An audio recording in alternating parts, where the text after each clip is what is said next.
comment fait-on pour que les directions achats comprennent mieux le métier de la DSI et comment les DSI travaillent mieux avec les directions achats. Le rôle, c'était de les sensibiliser à toute la partie, je vais dire, juridique, sécurité, les clauses, comprendre aussi, parce que c'est pas évident pour les acheteurs de comprendre le pricing de certains fournisseurs. Et côté DSI, en général, les DSI appellent les acheteurs quand tout était assigné pour le lendemain, quand c'est pas la veille où il fallait signer.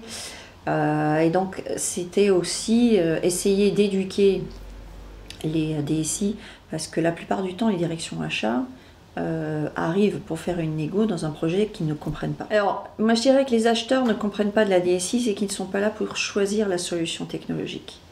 Et ça c'est quand une direction achat dans un groupe est très forte,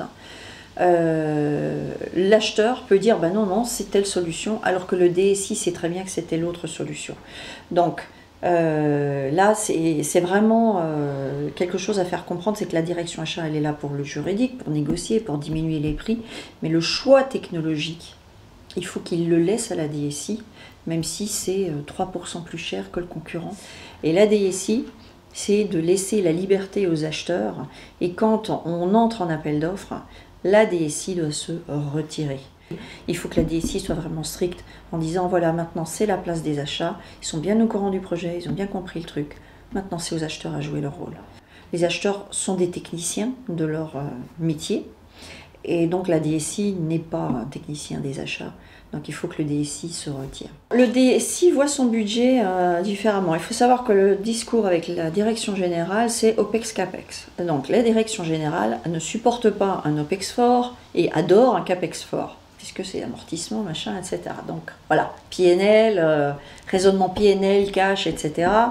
Donc la problématique du DSI aujourd'hui, c'est quand on va vers les solutions SaaS, c'est d'expliquer que ce n'est pas l'OPEX de ce qui est en place qui augmente, mais qu'on n'a pas fait de CAPEX parce qu'on n'a pas acheté de licence, mais qu'on est en mode SaaS. Donc moi, ce que j'ai fait dans ma dernière société, c'est que j'avais fait 3 catégories. J'ai fait OPEX, CAPEX et volontairement une catégorie SaaS, pour bien montrer que tout le travail de réduction des coûts sur l'OPEX, de contrôle du nombre de PC, enfin tout ce qu'un DSI doit faire pour contrôler son budget et essayer de diminuer du mieux qu'il peut sur l'OPEX, le travail était bien fait. Néanmoins, on restait stable au niveau OPEX parce qu'il y avait un transfert de CAPEX vers l'OPEX avec le mode SaaS. Je pense qu'il faudrait qu'il y ait un changement, alors je ne sais pas quelles sont les normes comptables ou autres, pour tenir en compte le fait que parce qu'on est dans un mode service, ça ne veut pas dire qu'on n'a pas de la valeur de l'entreprise qui est hébergée à l'extérieur. Mais ça, je veux dire, la partie comptabilité, finance, enfin les règles qui sont des règles, je pense, légales, ne sont plus pour moi adaptées à ce à quoi on se confronte dans l'IT. Donc là, il faudrait une sacrée réforme sur ce sujet-là.